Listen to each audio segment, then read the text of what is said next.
Ask unanimous consent the Senate proceed to the consideration of S-Res 370 submitted earlier today. The clerk will report. Senate Resolution 370 to constitute the majority party's membership on certain committees for the 118th Congress or until their successors are chosen. Is there objection to proceeding to the measure? Without objection. I ask unanimous consent the resolution be agreed to and the motion to reconsider be considered made and laid upon the table with no intervening action or debate. Without objection. I yield the floor. Madam President. The junior senator from California. Madam President, I also rise today just a week after the Senate confirmed Judge Rita Lynn to serve on the U.S. District Court for the Northern District of California. Now, today I'd like to take a moment to celebrate her confirmation and to share with the people of California a bit more about the outstanding public servant and jurist they've gained on the federal bench. Now, Judge Lynn earned her undergraduate degree from Harvard College and her law degree from Harvard Law School.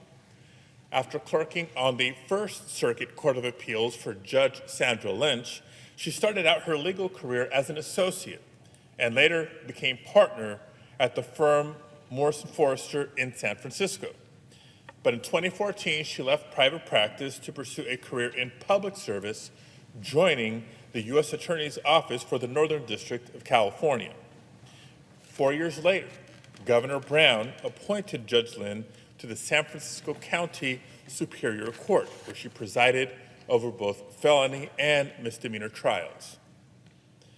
And at every step, Judge Lynn's career has been guided by her dedication to public service, whether by maintaining an extensive pro bono practice in the early years of her career, or by leaving behind the promise of a very lucrative career in private practice to serve in the Northern District U.S. Attorney's Office.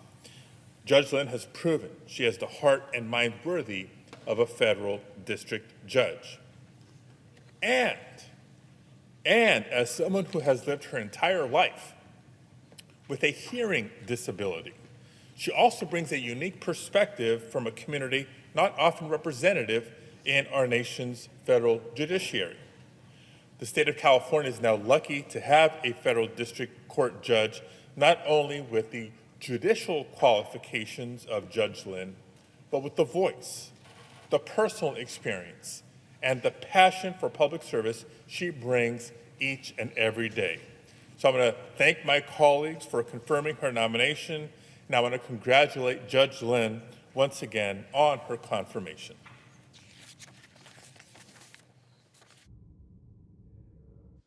Madam President, I ask unanimous consent that the Senate proceed to executive session to consider the following nomination. Calendar item 266, Tara K. McGrath to be the U.S. Attorney for the Southern District of California. That the Senate vote on the nomination without intervening action or debate. That if confirmed, the motion to reconsider be considered made and laid upon the table, and the President be immediately notified of the Senate's action and the Senate resume legislative session. Is there objection? Madam President. The junior senator from Ohio. Thank you, Madam President. Reserving the right to object, I will continue my hold on unanimous consent for Department of Justice nominations so long as I feel like the Department of Justice is being used for politics instead of justice. My arguments on this point have already been made, but I will repeat them for the benefit of anybody who hasn't heard me before.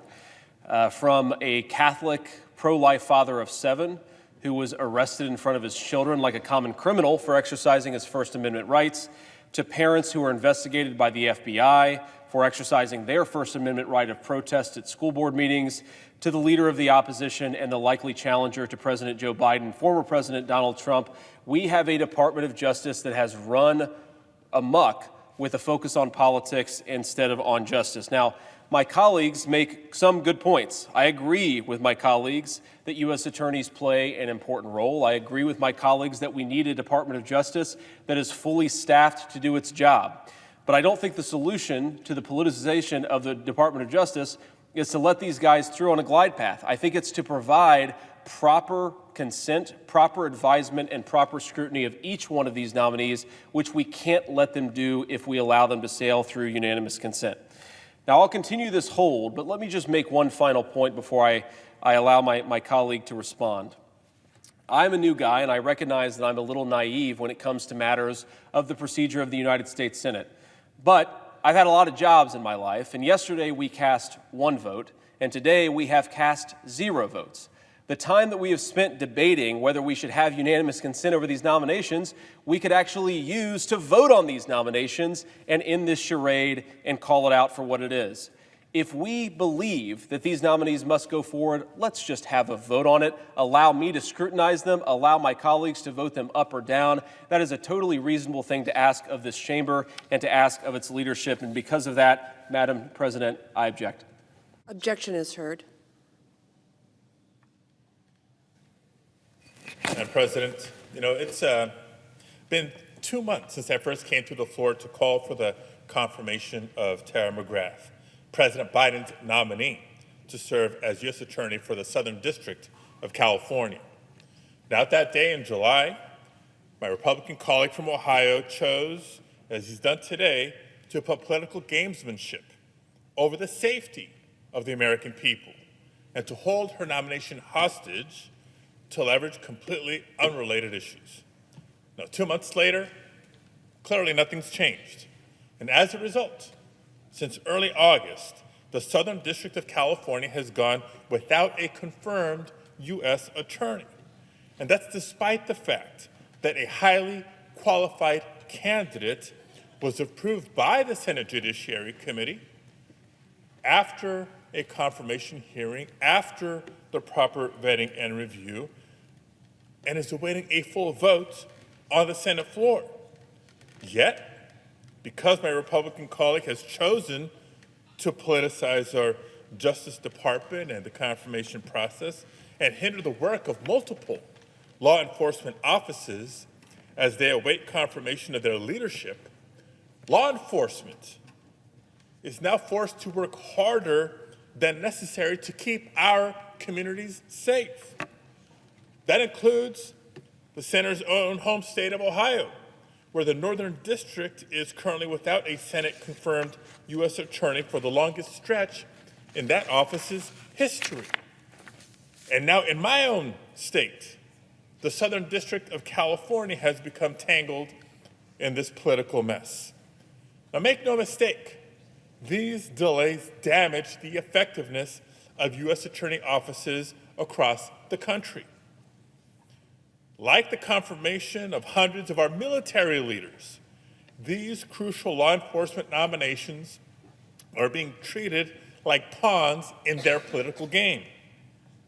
If you truly care about public safety in our communities, if you truly care about enforcing the law, and if you truly care about cracking down on fentanyl and saving American lives, a claim I hear constantly from my colleagues, then confirm Tara McGrath in the Southern District and allow for the swift confirmation of a host of U.S. attorneys that are still being held up.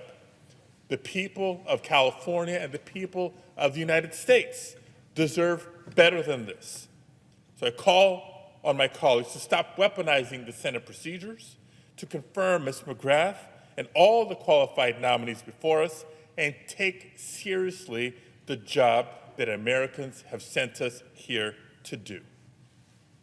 Thank you, Madam President. I yield the floor. Majority Whip. Madam President, I rise today to speak about the critical role that U.S. attorneys play in keeping America safe from the scourge of drugs like opioids, fentanyl, gun violence, and violent crime. Why are we on the floor? We're on the floor because one senator has decided to stop the appointment of United States attorneys for the Department of Justice across the United States. He's picked 4 states. One's a pretty red state, Mississippi, California, Ohio, his own home state, and my state of Illinois, to stop the U.S. attorneys from being approved by the United States Senate. This is a pattern. The senator from Alabama, Senator Tuberville, has stopped 300 military officers, career officers, from getting a promotion for more than 6 months. Many of these career officers, women and men, have fought in combat and risked their lives for America. We salute them every Memorial Day.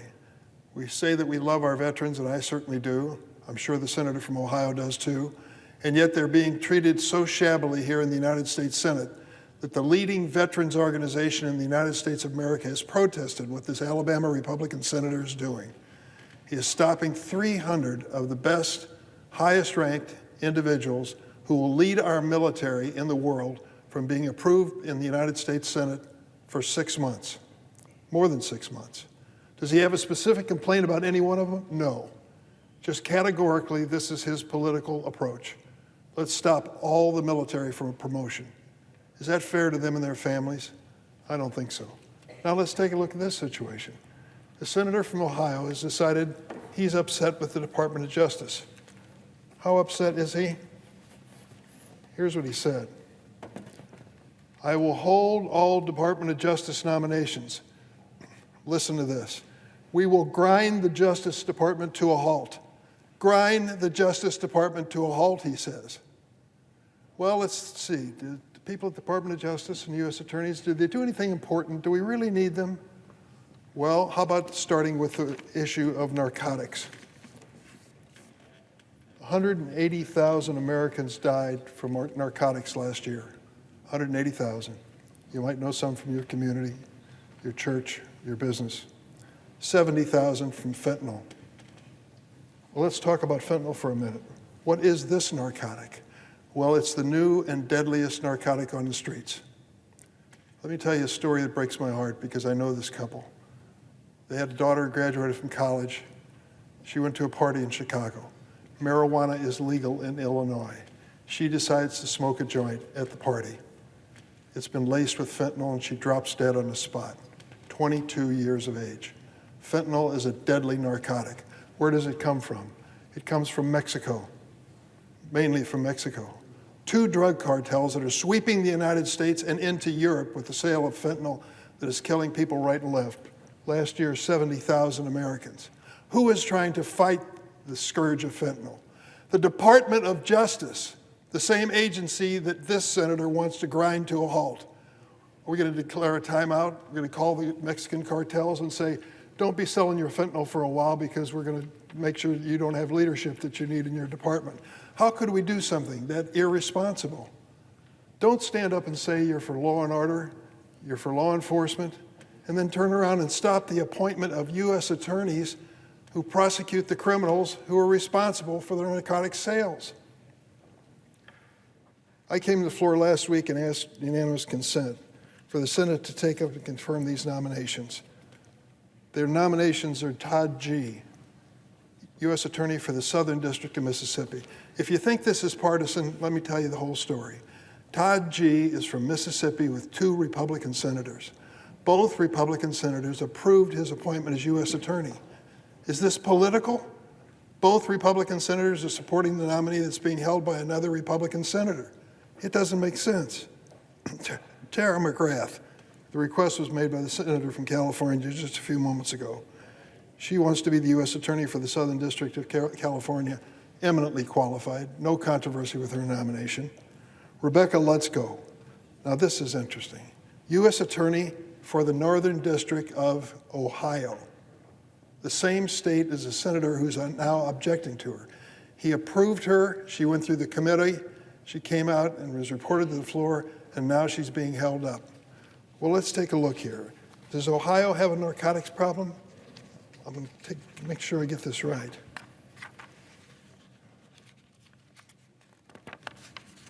Oh my.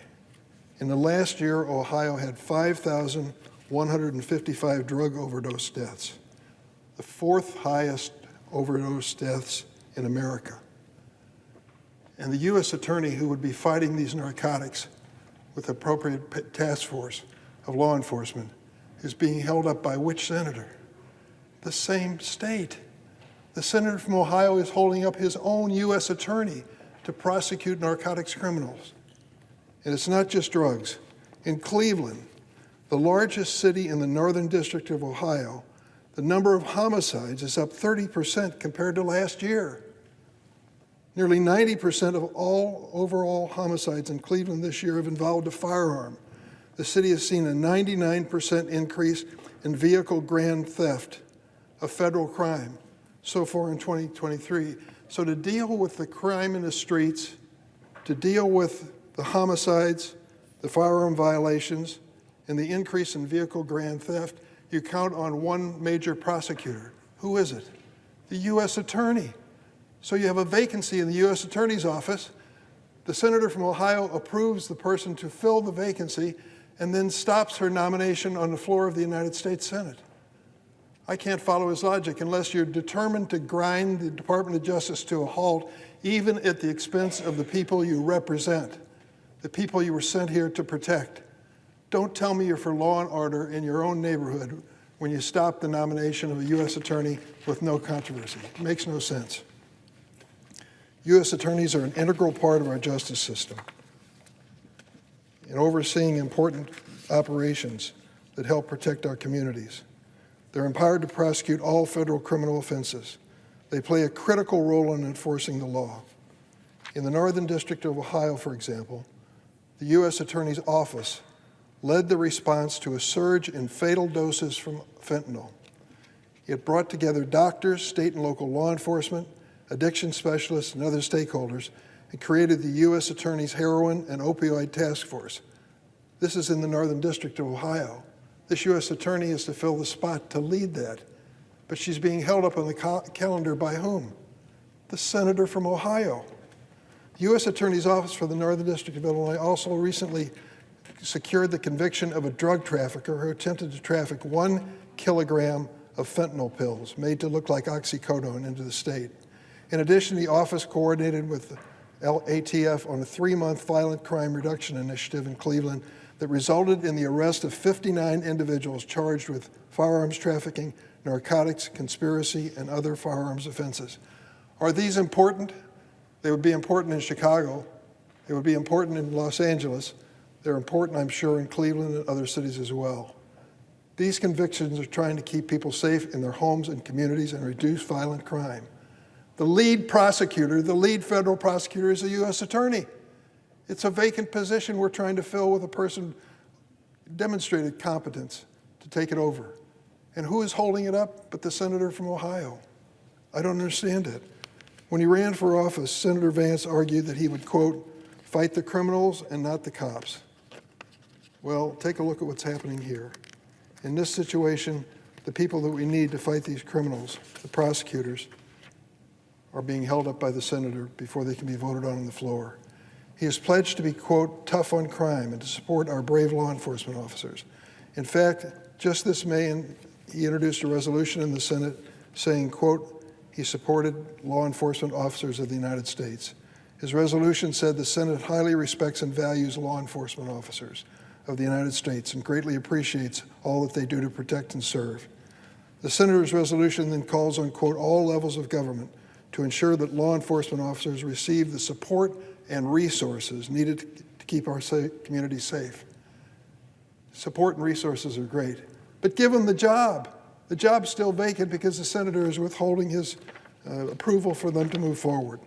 I say to my colleagues, reread the resolution you introduced last May and take your own advice. Give these U.S. attorneys' offices the leadership they need to keep their communities safe. Now I'd like to engage the senator, if he doesn't mind, in a question. I listened carefully to what you said earlier in objecting to the U.S. Attorney for California, Southern District of California. And what is your position, if you would mind stating it, in terms of a vote on that nomination?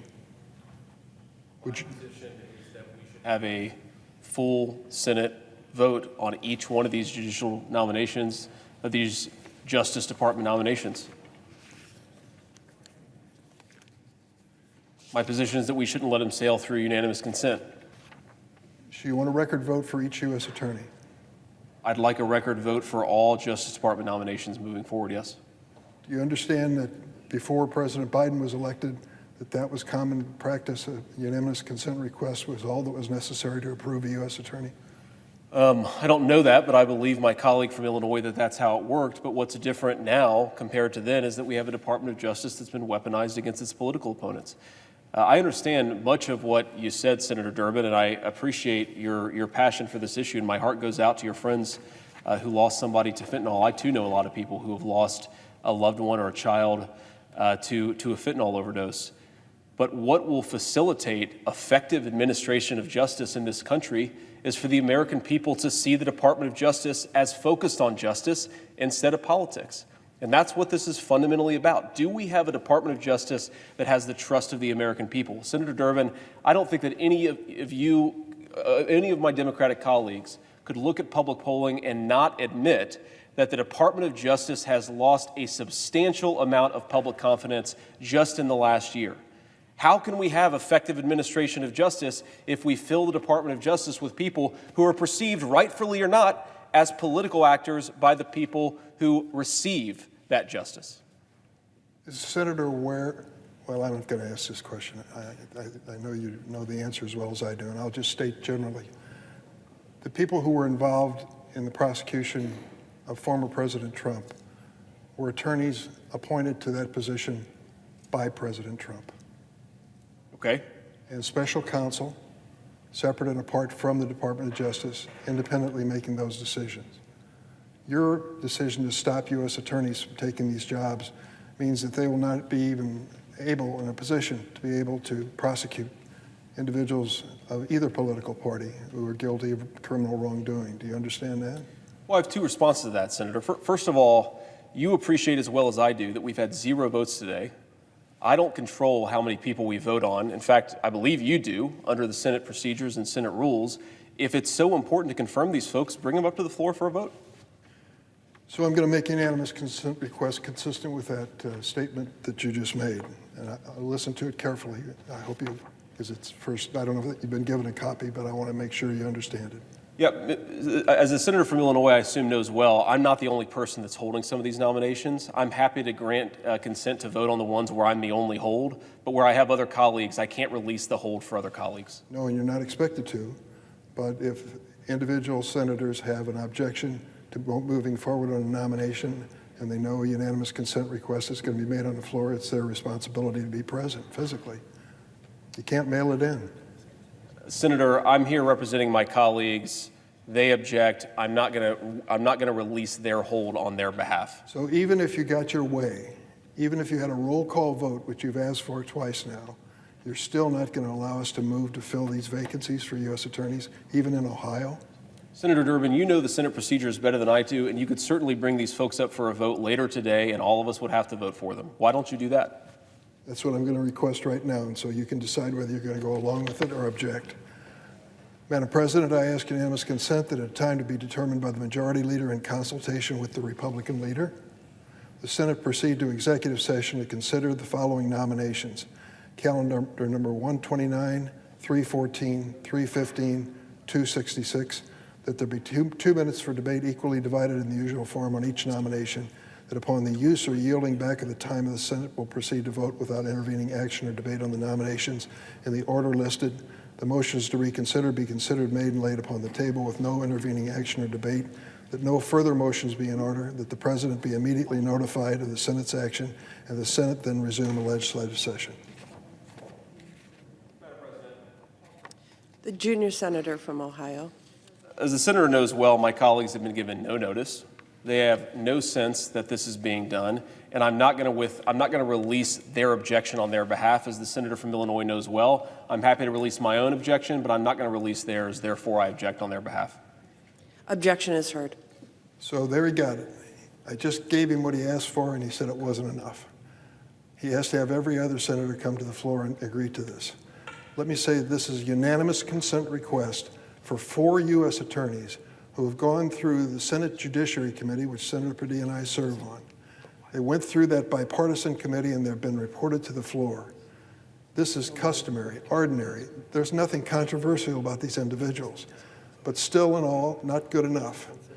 He's objected to even having a vote later in the day on the very nominations that he asked to vote for earlier. You can't have it both ways. If you're going to vote no against these nominees under any condition, make it clear. To say you want to clear it with every other senator, they've been given notice of this unanimous consent request. They could be here on the floor if they wanted to object personally.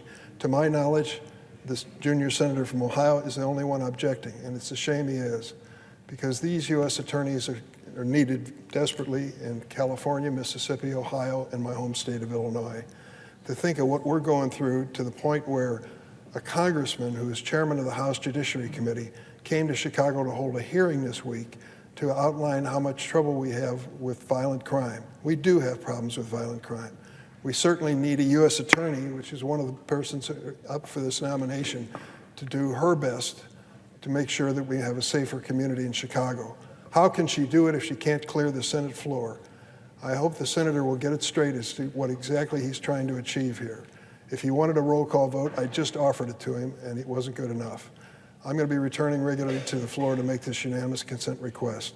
Sadly, during the period of time that we debate this, crime will continue to be committed in Ohio, in Illinois, in Mississippi, in California, and many instances could have been avoided if the Senate, on a regular, with dispatch approach, decided to move these nominations forward as they have been traditionally.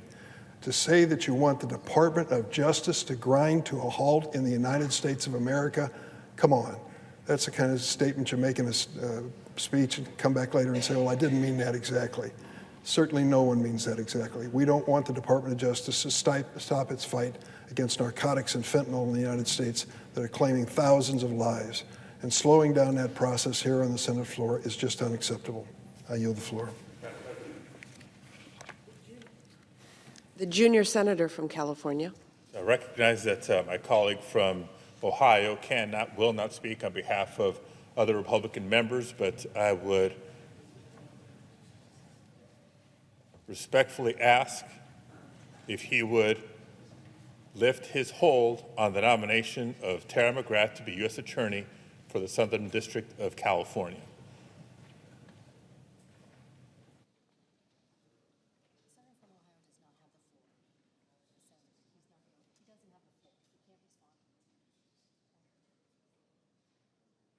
The senator from Ohio to respond to my question.